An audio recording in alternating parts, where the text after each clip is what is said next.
ఒకప్పుడు ఒక చిన్న గ్రామంలో శివునికి మహాభక్తురాలైన మహిళ ఉండేది.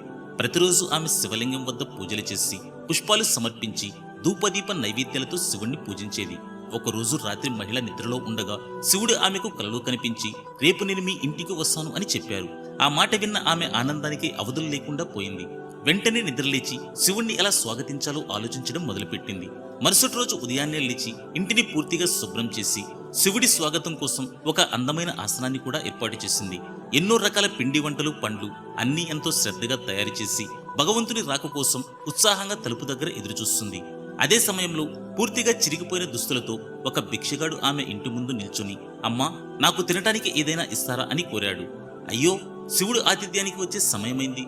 ఇదే సమయంలో ఈ భిక్షగాడు ఆకలిగా ఉందన్నాడు. ఆకలితో ఉన్న భిక్షగాడిని అలాగే పంపడం మంచిది కాదని వెంటనే ఆమె వంటగదిలోకి వెళ్లి కొంత భోజనాన్ని తెచ్చి భిక్షగాడికి ఇచ్చింది. అయితే ఆ భిక్షగాడు,